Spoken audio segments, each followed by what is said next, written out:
Use. Please type in your questions to the chat box. Починаю.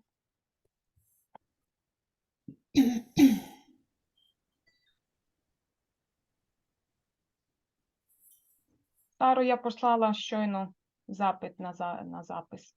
Угу. Мгм.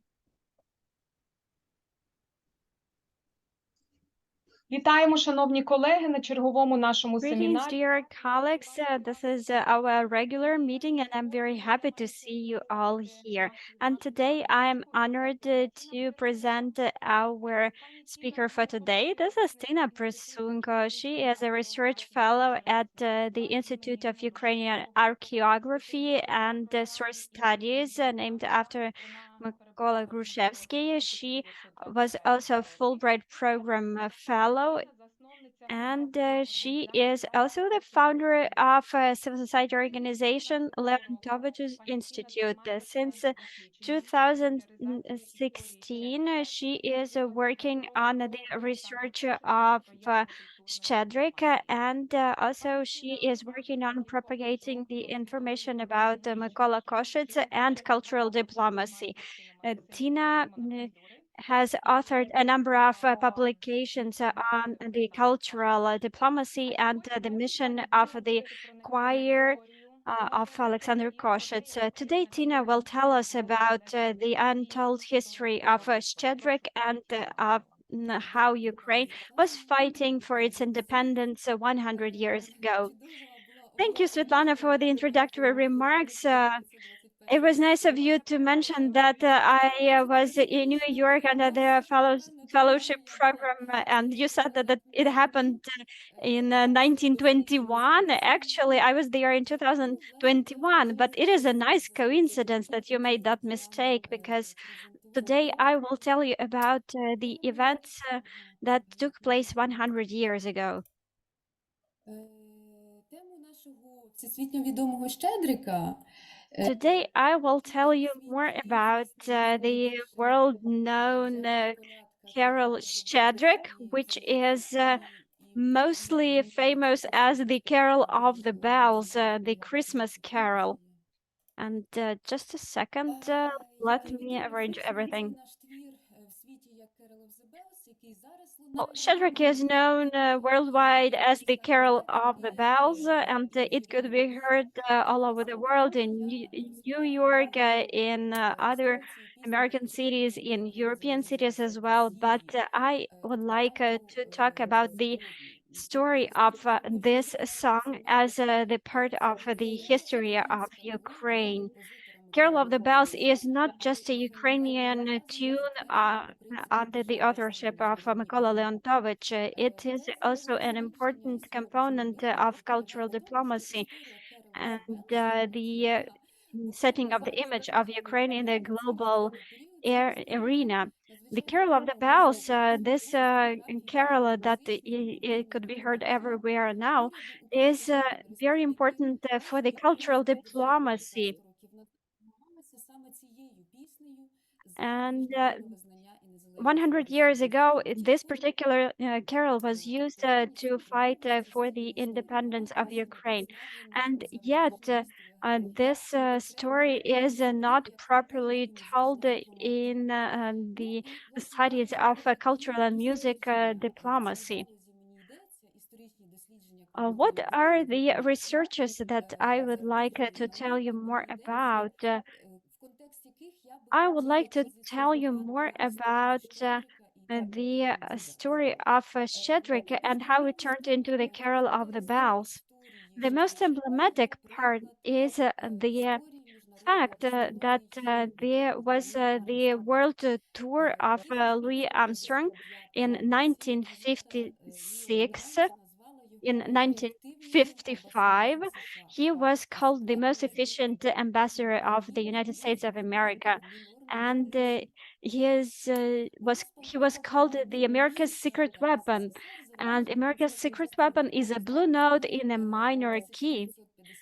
His tour in 1956 was compared to the nuclear explosion, as he was blowing up the world by his music.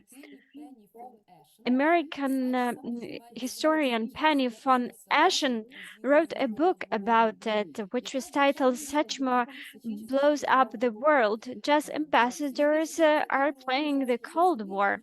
In 2000, it was published in 2004, and in 2019 it was followed by a documentary.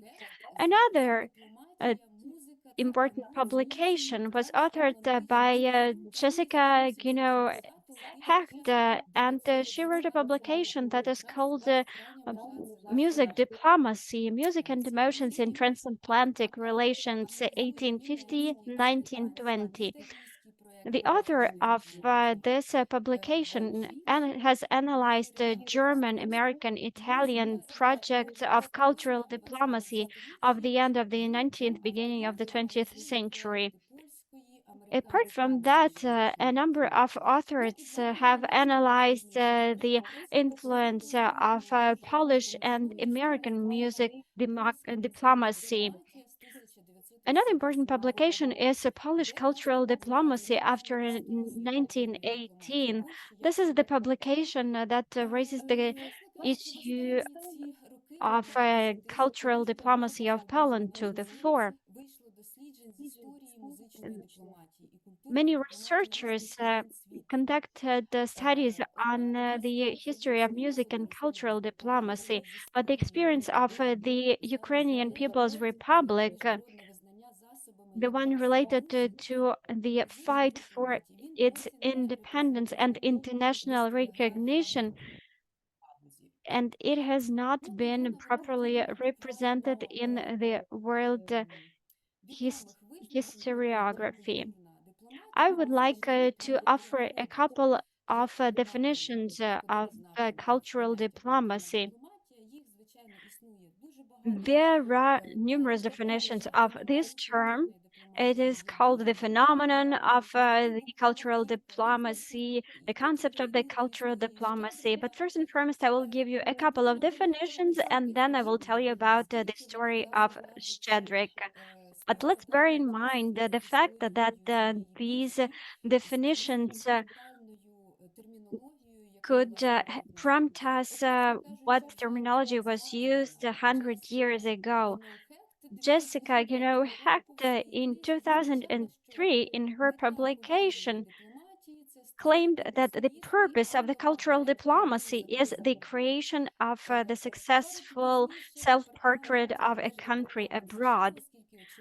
A bit later, the U.S. Department of State, since the United States of America is taking this effort at the state level, and according to the U.S. Department of State, cultural diplomacy unveils the soul of the nation.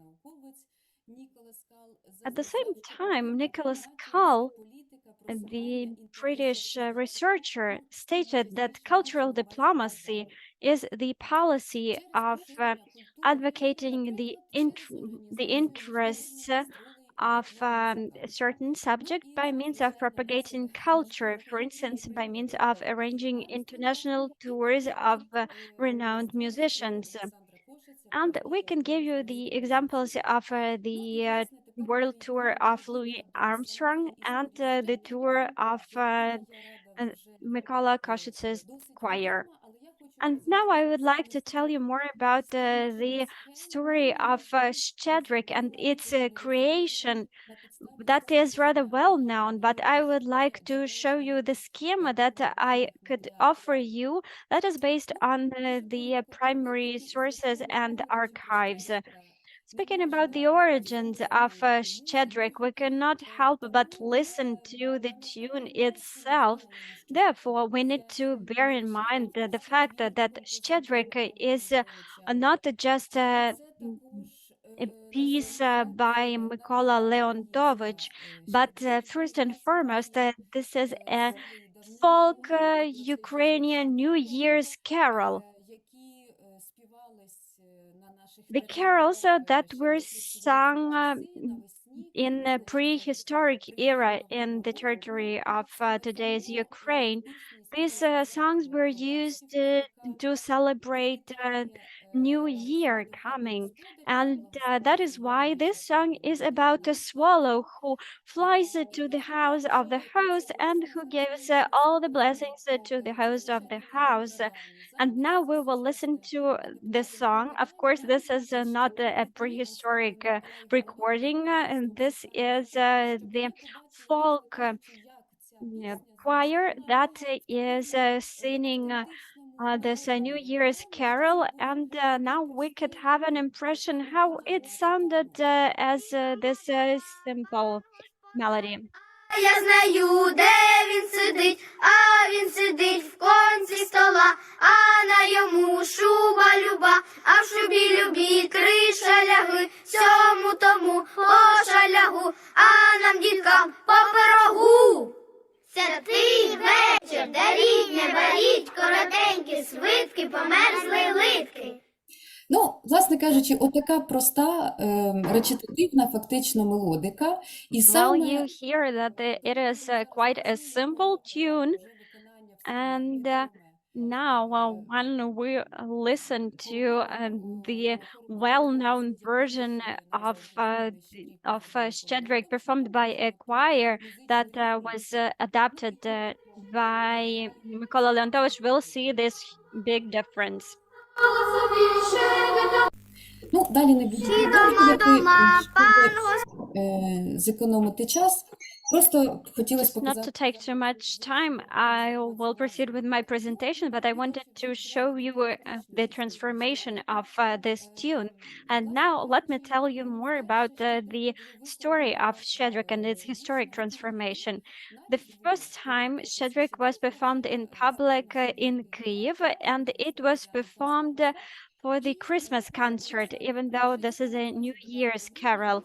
The choir of Alexander Koshets performed this song for the first time in Kiev on the 29th of December 1916. It was performed in the Merchants Concert Hall, which is now the National Philharmonic Concert Hall.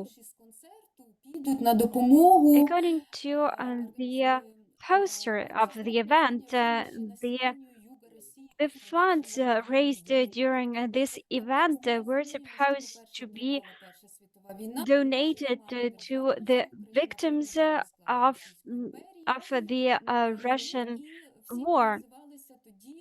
And back in that time, we were called the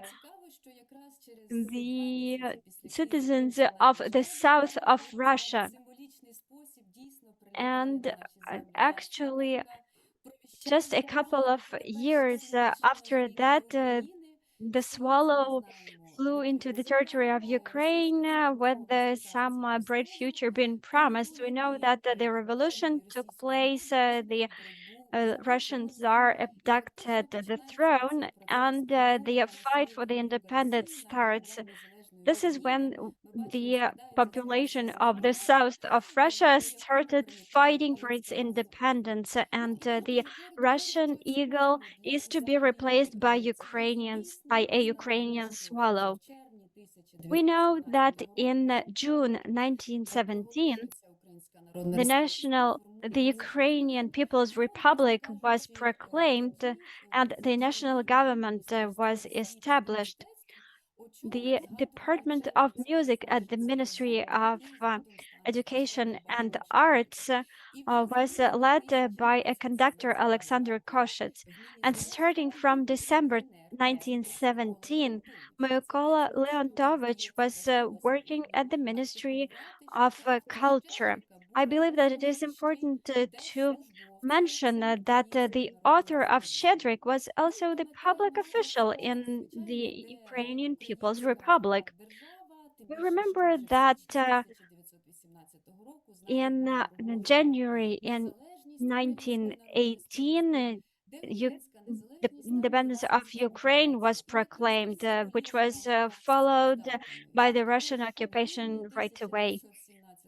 In December 1917, the Bolshevik Russia started its invasion on the territory of Ukraine. In a very similar manner to today's events, Kharkiv was occupied, the fake Ukrainian Soviet Republic was proclaimed, and the next year the full occupation of Ukraine started. The repeated occupation of Kyiv took place. And let's not forget about the White Army of Russia, which fought against the Red Army, but the White Army was not in favor of the Ukrainian independence, as Denikin, the leader of the Russian Whites, also said that the Ukrainians and Russians are the same nation, are the same people. Given the circumstances, with the Bolshevik troops approaching and advancing in Ukraine, Simon Petlura, the commander-in-chief of the Ukrainian army, who was an art critic and was very seasoned in terms of cultural issues, initiated the establishment of Ukrainian Republican Chapel. He tasked Mykola Koshitz and Mr. Stetsenko to establish a choir that would go to Paris. And we know that in January 1919, the Paris Peace Conference was to take place in Paris. Therefore, Simon Petlura wanted Ukrainians to be represented worldwide. The leader of the Allies, the President of the United States, Woodrow Wilson, stated that the nations have the right for self-determination. And by this cultural diplomacy, Ukrainians were trying to prove that they are a nation, and they were trying to debunk the myth of the Russian propaganda that the Ukrainian nation does not exist. By means of the separate language and by means of different songs and different music, Ukrainians were trying to show that they exist as the nation.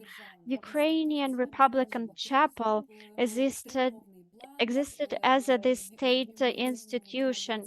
We know that they were using a trident and they were working for a while. We know that Alexander Koshitz said that the task of their work abroad was to show the soul and the artworks of our nation. But that task was very difficult one. On the 4th of February 1919, this choir left Kiev with the evacuation train, and the very next day, Bolsheviks occupied the Ukrainian capital. And I would be happy to tell more about the European tour and the Shadrach premiere, but I have a lot of interesting facts on the Carol of the Bells and the US tour. In terms of the European tour, the choir exceeded the expectations as they toured around Europe. They went to Paris, to Prague, to Vienna, Geneva, Brussels, London, Berlin, and they were able to visit 45 cities in 10 countries of the Western Europe, and they have received over 600 reviews that were positive. Those concerts were attended by the royal family representatives and by the political elite. Of course, we will talk about the American first night of Shedrick, but I believe that the first night of Shedrick in Europe was of higher importance as it was part of the state policy of cultural diplomacy. And you see that this is what I found in archives for the first time. These are the names of Shedrick translated into various European languages, Polish, Dutch, English, French, and you see the quotes that Shedrick is a masterpiece of folk art. Один приклад зі Швейцарії, And тому here's що one example from Switzerland, because what matters in the story is that choir for 9 months could not make it to Paris, even though they were supposed to go for 2 months only, because the French government did not let them as the representatives of the non-recognized state visas to go to France. So they were done with Czechoslovakia, with Switzerland. You can see the posters, blue and yellow national symbols, trident, and if you can see, Shedrick with 9 consonants because of the Ukrainian sh letter. And Ukrainian Republic was trying to fight back for its independence. That is why we try to show that I sing, therefore I exist. And it sings in an amazing way. And this is where this concept was taken from. I sing, therefore I exist. This is a quote from the Swiss press. In this concert in Bern, even the ambassador of France came and he recommended it to the Minister of Foreign Affairs of France, and the choir finally performed in Paris. This is also a grand premiere. Nevertheless, Paris Peace Conference as of November 1919 was almost over, and it was impossible to impact political decisions. We know that, sadly, Entente leaders back then did not recognize independence of Ukrainian People's Republic, and Ukrainian land was divided between Russia, Poland, Czechoslovakia, and Romania.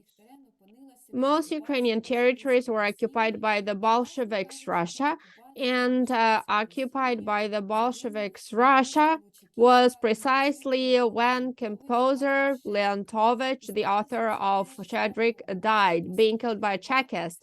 And again, speaking about the symbolism of dates, that happened on January 23, 1921, when basically on the same very day in Paris, with yet another triumph in the best theater in Champs-Élysées, Košice choir was performing, and yet another author, Adolf Ederer, on 23rd of January 1921 said that the great and unbreakable Ukraine deserves to be friends with everyone. Nevertheless, Ukraine was still occupied. The choir could not come back home. And this is the prerequisite for Carol of the Bells crossing the ocean. This is how the melody traveled to the US, which became the prerequisite for Carol of the Bells emerging. In January 1922, the conductor finds Ukrainian soldiers who were sent to the Polish camps. They join the choir, and he brings them to tour in the US. I heard Ukrainian National Choir in 5 different countries in Europe, said Max Rabinov, who invited the choir to America. This is from his interview to Washington Times. And every time Ukrainian singers heard immense applause. And I decided that America needs to know about this amazing art. And here is also a very interesting political context of Shedrick coming to the American continent.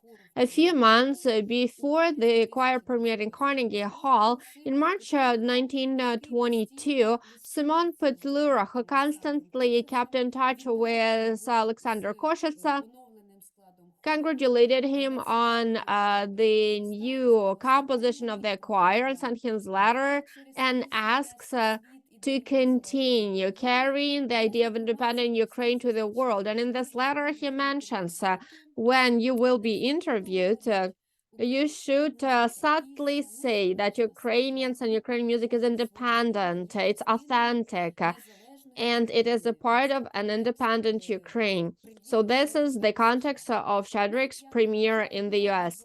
And on October 5, this well-known premiere happens in the Carnegie Hall.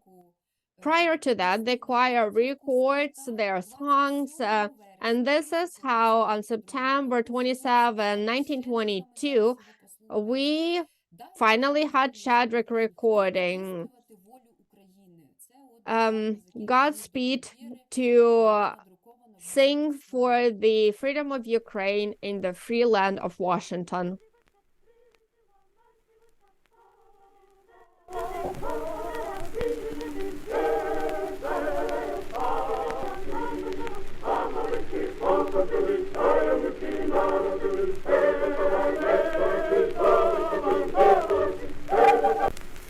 Ну, дуже добре знаємо ми Щедрика, тому... We know Shadrick really, really well.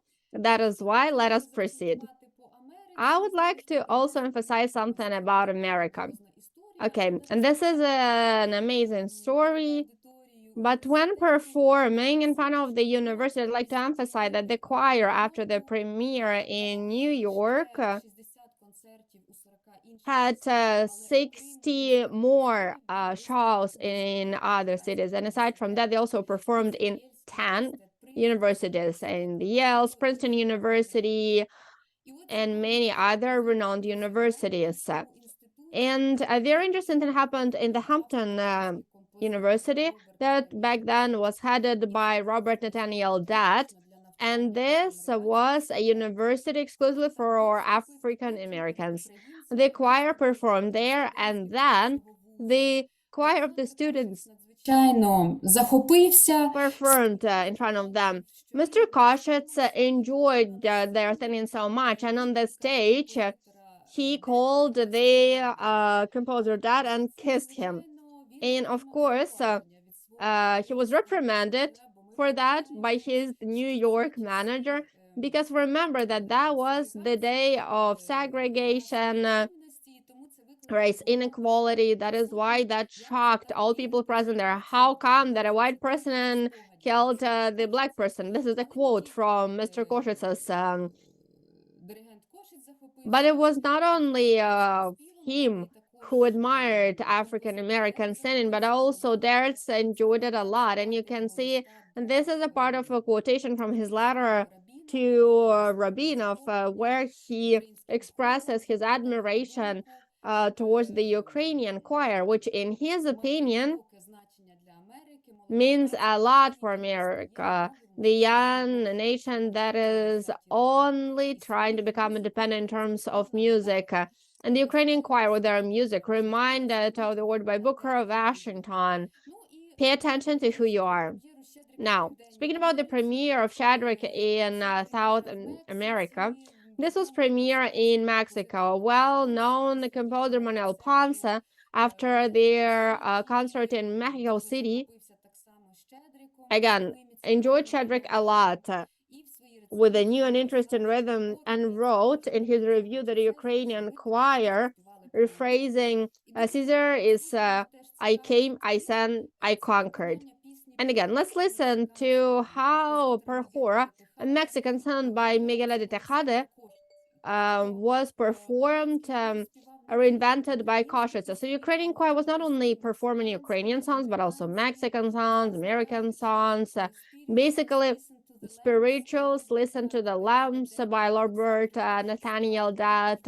Alexander Koshitz also changed it for the choir to perform it, and now we're gonna listen to how Ukrainians were singing in Spanish.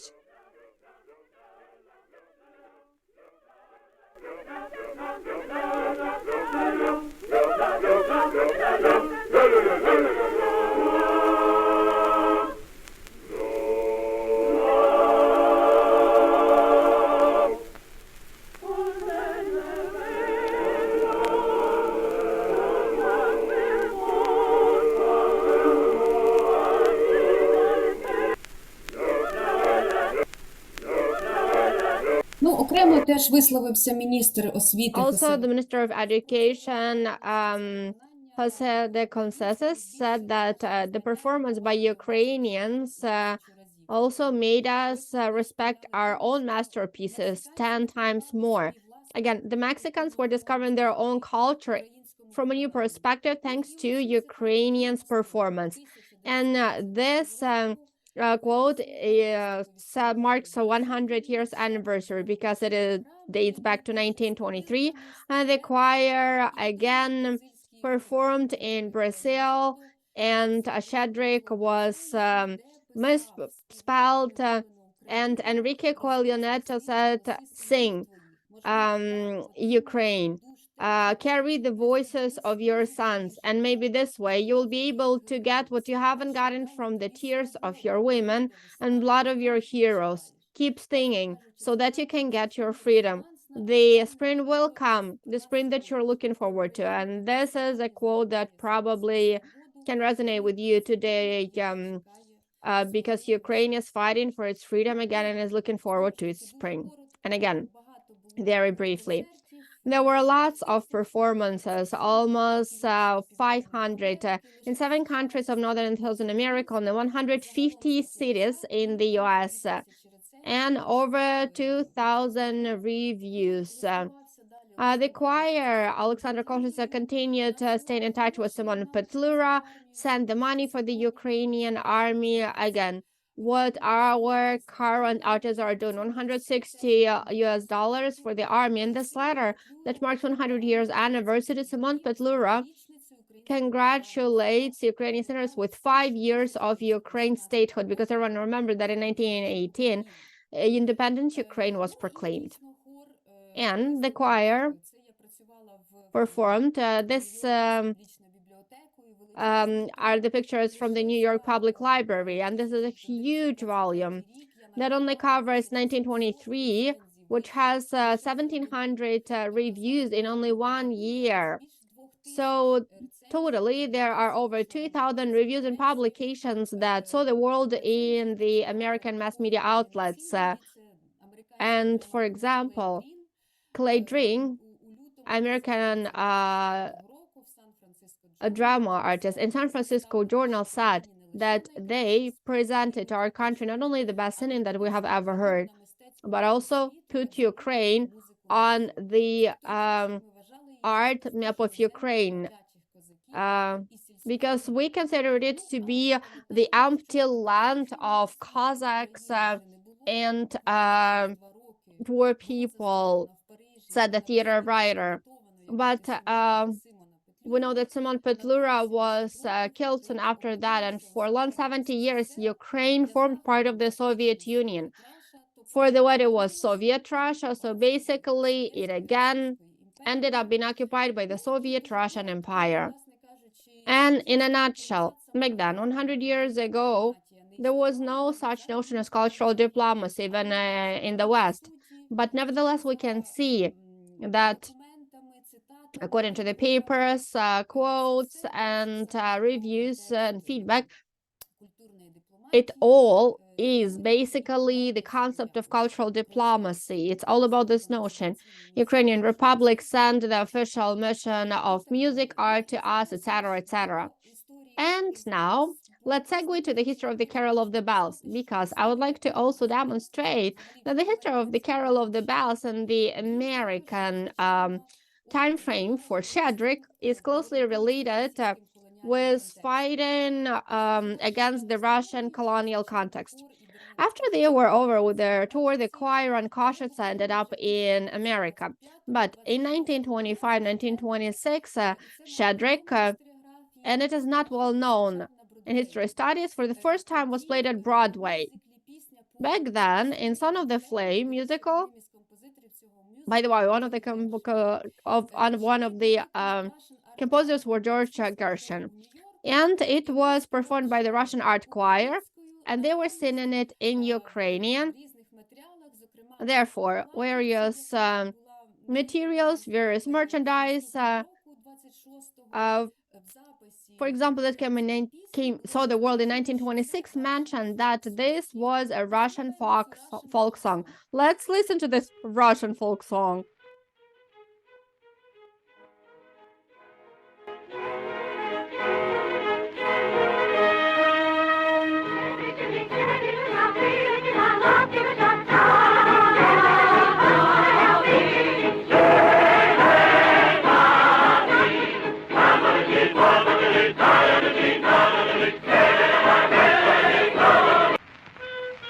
Ну, тобто це насправді був навіть запис із художнього фільму, тому що This was a recording from a film. So in 1930, based on this musical, a film was also directed, which by the way was Oscar nominated for the best sound. And Shadrach was performed by this Russian choir there. And this was the recording from that film. In 1932, there was the first English version of Shadrach before Carol of the Bells. American composer Mark Skron kept in touch. Alexander Koshitz started working with American musicians, making Ukrainian songs popular, and Mark Skron adapted Shadrach. It was translated to English, but again, we see the Russian footprint. It was called the Bluebirds. And said that this is the English version from the original Russian. And only in 1936, finally, the world-renowned Carol of the Bells sees the world. Peter Wilhołowski, a New York conductor, wrote the English text for Lentovich's song. Then he contacted Ukrainian diaspora and said that he heard Shadrach by the Ukrainian choir and asked for the copy of the manuscript. Back then was his school choir. They were preparing a premiere of some new piece at the NBC radio, and they decided to present it. But he explained, as kids would not be able to sing in Ukrainian, he wrote lyrics in English. I removed Ukrainian words about Shadrach, and instead of that, I focused on a nice Carol of the Bells. And here, finally, is the Carol of the Bells that presently plays across the world during the Christmas. And we see that Peter Wilhołowski mentioned that this is a Ukrainian carol, Christmas, even though we know that it is Shadrivka, and again, he mentioned Leontovich. But Ukraine is not on the political map of the world anymore. That is why, from then onwards, it was still demonstrated as a Russian carol. So, in 1946, a well-known choir with Robert Shaw comes out with the Christmas vinyl, where Carol of the Bells is mentioned again, and it mentioned that this is a typical Russian folk type carol, music by Lentovich, a composer about whom we have been unable to locate any information whatever. And again, we go back to the context. While American choirs were learning the Ukrainian carol in 1936, then in 1937 and 38 was the start of the Stalin terror. And it speaks volumes, because Petro Stesenko, the only choir, one of the few, I'm still working on this research, who actually decided to go back to Ukraine, even though it was occupied. And a year after Carol of the Bells premiere, he was exiled in 1937. And he was arrested in Kherson prison, and he was tortured to death. And his cousin, Petro Stesenko, you can see him on the picture on the left, where he stands next to a well-known Hollywood artist, Edric Gibbons, an author of the well-known Oscar figurine. He, of course, back then lived in a flourishing, peaceful country, well respected, and he used to work in Hollywood. And in 1939, he joined the creation of The Wizard of Oz, a film. And here we have Shadrach free and Shedrick in prison. And of course, Alexander Koshetz proceeded as an immigrant, and everyone remembered that the Soviet Ukraine was an occupied Ukraine. In 1945, Koshetz publishes a vinyl of Ukraine, We Will Free, and there was also a song, Ukraine, We Will Free. And we're not even gonna listen to that because I have prepared so many slides. And in 1991, Ukraine was freed. Shedrick also came back home, but it came back home with an American carol. We know that in 1991, Home Alone saw the world, by the way, a very symbolic name. And finally, we became the owners of our own home. 1991, and we started fighting for independence, but we know whenever there is Ukraine's independence, there is also Russian occupation. We remember that on February 24th, the rhetoric was the same. There was no Ukrainian nation.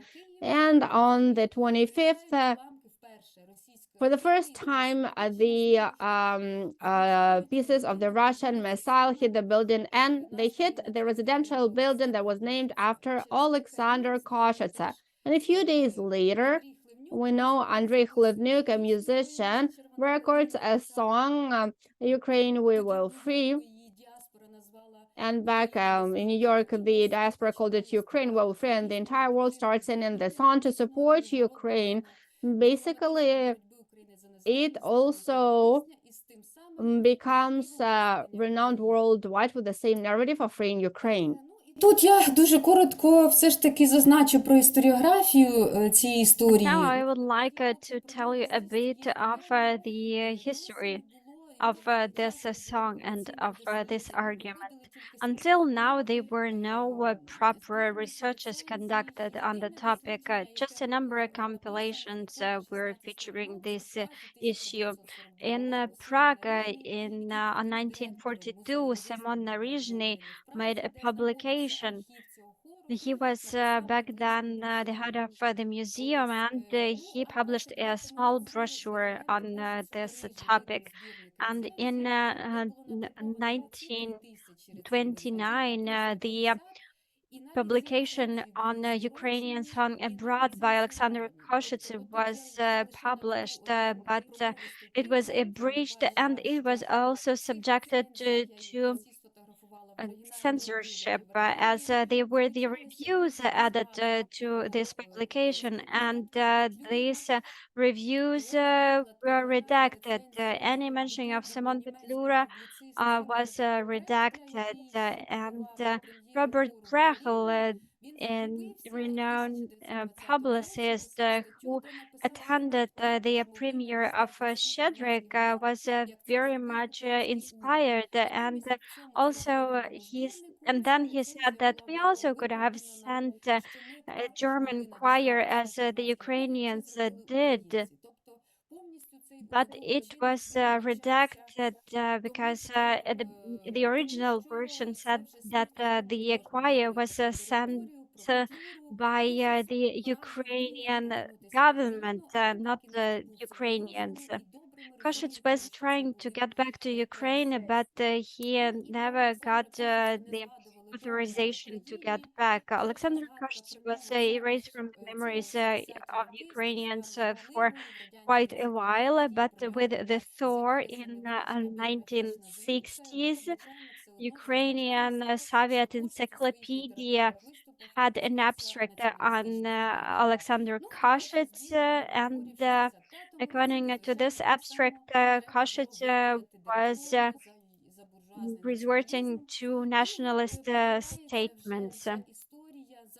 But during the time of the independence of Ukraine, thanks to Mikhailo Holovashchenko, Ukrainian researcher, this story comes to the attention of the public. Mikhailo Holovashchenko went to Winnipeg to the archives.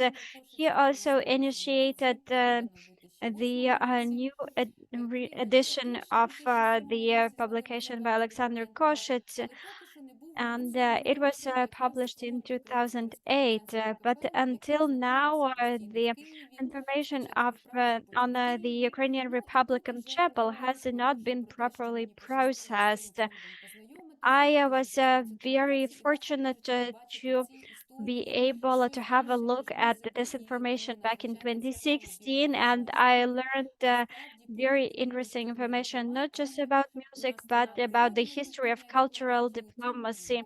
We held the floor of cultural diplomacy, but we knew that we were lagging behind in this domain. Only in 2015, this type of effort was taken in the state, and it was just the commencement of this type of efforts.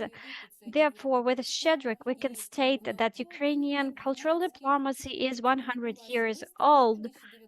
In 2019, an exhibition in the Ukrainian parliament took place. It was held in Kiev, in the eastern part of Ukraine, and elsewhere. And even the Ukrainian Republican Chapel now was established. It was presenting in Prague, and we were also cooperating with a Fulbright program, and we had the concert from Shedrick to the Carol of the Bells.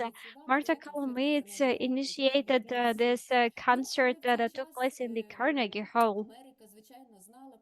At the same time, the United States of America were fond of the Carol of the Bells, and they knew that this was the piece by Mykola Leontovich, although the fact that this is the part of the Ukrainian People's Republic effort, it was omitted.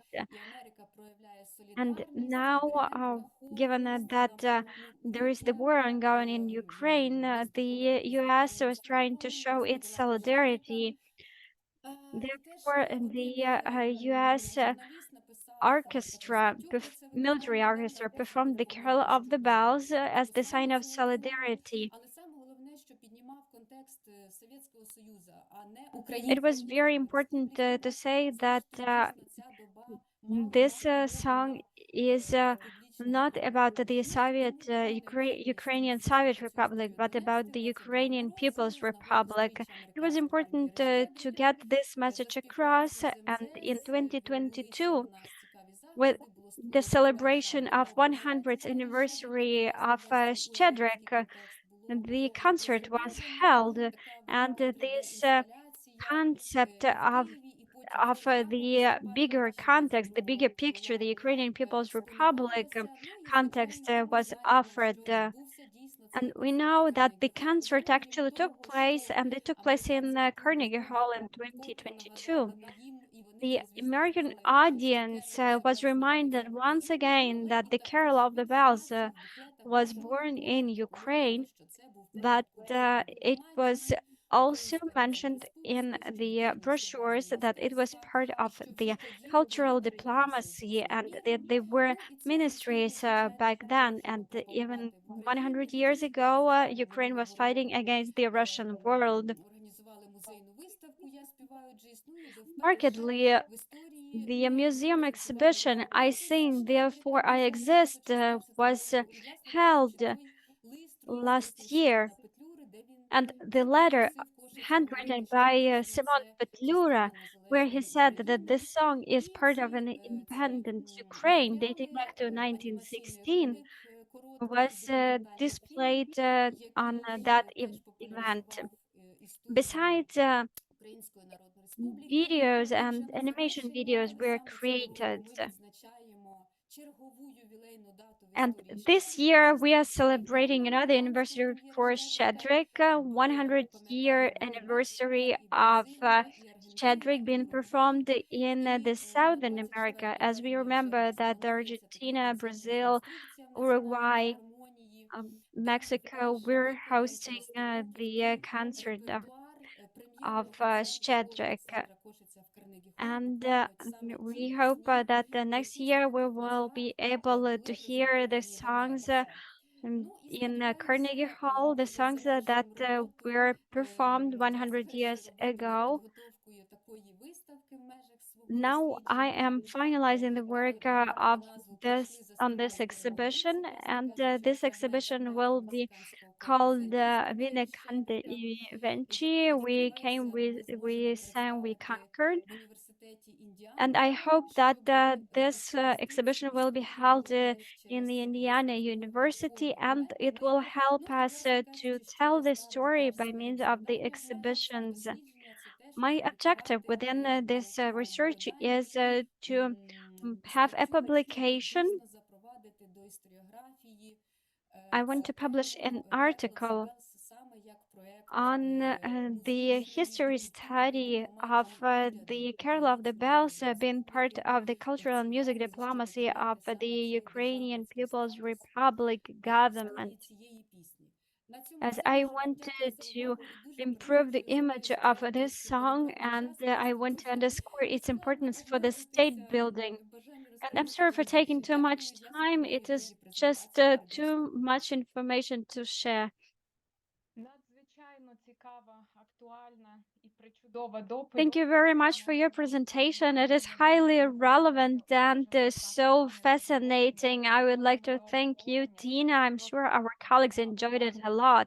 And now we can proceed with the discussion. Alexandra Romanna, please go ahead. Good afternoon, dear colleagues. Tina, thank you so much for this amazing presentation, and thank you so much for setting us in the right mood right before the Saint Nicholas Day, which is celebrated tomorrow. And we are looking forward to these holidays. Thank you. But I have a question. In your research, you were focusing on Shchedrik, but the choir was also performing the other songs and carols. Do you know what other songs caused a lot of admiration? And my second question is, could you also play the song "Ой, у лузі червона калина" as well, as it is very interesting to hear the original version, the way it was performed back then. Так, дякую. Я зараз якраз буду відповідати і All right, so I will start responding to your question, and I will look for the song that you asked for. Yes, indeed, there were other songs performed. Ви знаєте, я не впораюся, мабуть, з такою багатовекторністю. You know, I'm not much of a multitasker. I see that some of the pages are freezing on my laptop. Well, it is not urgent. You know what? I will send it to you as a separate file. As yes, this audio is available on YouTube. Only in the US, a Ukrainian choir presented over 80 Ukrainian songs. I was focusing my research only on Shchedrik and on the part of history, but there were other songs performed. For instance, the chant of the Mother of the God by Mykola Leontovich that was called Notre Dame de Pochayev. This was the opening song for all the concerts in Europe, and in Carnegie Hall, the song was performed as well. I don't want to give away too many secrets. I don't want to tell you about the repertoire for Carnegie Hall, as you still can buy the tickets to the concert. But yes, indeed, there were more songs. The songs that were adapted by Mykola Lysenko, they were spring songs, they were Christmas carols. The songs that are not that frequently performed now. It was very difficult to find the music sheets for these songs now. We were able to do that in Vernadsky Library. This is the separate topic for the research, and the music sheets date back to the 1919. Irina, please go ahead.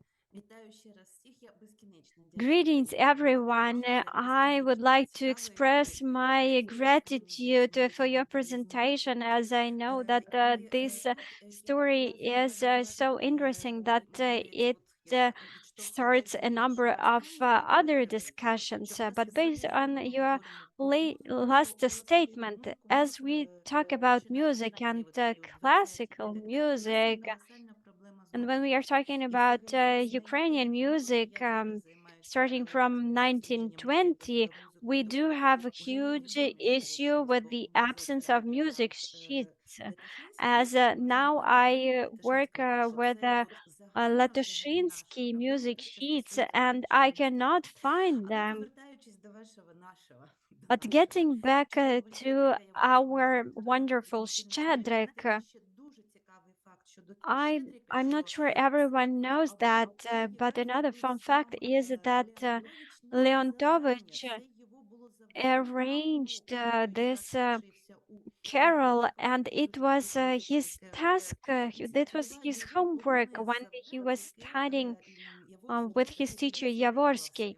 This was one of the home tasks Yavorsky gave to his students, and this is how Lendovich coped with this home task. And yes, indeed, there were so many arrangements of folk songs performed, but why Shedrick became so popular? What was so special about Shedrick that it conquered the world, Запитання буду шукати unlike відповідь на all це the в other folk songs? Гуглі, бо Thank you for this ви question. To be знаєте, honest, I всі probably will not be able to respond to that as I will be wondering about that till the end of my life. I know that for the choir of Alexander Koshitz, this Shedrick was the pinnacle of the repertoire, and we know that it became a hit. Why did it happen so? Probably because it is a symphony, but in miniature. It is a very concise piece. And we wanted also to analyze the specifics of the performance of Shedrick by the choir of Alexander Koshitz. I believe that it might be interesting to talk to the music historians to find out why this particular song became so popular and how come that under the leadership of Alexander Koshut, Shedrick became so popular. A critic of that time said that the Shedrick performed by the other choirs is a different Shedrick. I believe that all the credit should be given to Alexander Koshitz and his choir's performance, as they managed to perform it in such a way that the audience fell in love with this piece. In the Netherlands, in The Hague, another fun fact about Shedrick. And in Europe, Shedrick was most popular in the Netherlands. Well, I can explain you why, but that is a different story. Just from the point of view of the music history, I can give you the answer to that question. All right, we will talk about that later. Thank you very much. Tina, we have questions in the chat box. Have you ever wondered what was the second most popular song in that time? That is a good question. While working with in the library of the Indiana University, hopefully I will find another piece. Shedrick was a hit in Europe too, but in the US, a lullaby, Ой ходить сон, was more popular. Well, I will not start singing it, but this is the piece that very much reminds us about jazz. George Harrison was the author of the Song of the Flame, and it means that Herschel was working with the Ukrainian folk songs. Lullaby Oi Ходить Сон by Vasil Barvinsky, adapted by Alexander Koshet, became a hit of the world tour, and in the US it was even outperforming Shadrick. Прекрасно, дуже дякую, пані Тіно. Я просто ще Wonderful. хочу додати, Thank як you на very власному much, досвіді. Tina. I Коли just моя wanted to add колишня from my співачка own Ольга experience. Національного I don't know if університету my colleagues know, but I was singing in Taras Shevchenko University of Kyiv choir, and our leader Pavlenko, our conductor Pavlenko, he told us about Alexander Koshets, and our choristers were working with the archives, and he told us about Artem Vedel and the fact that he was part of this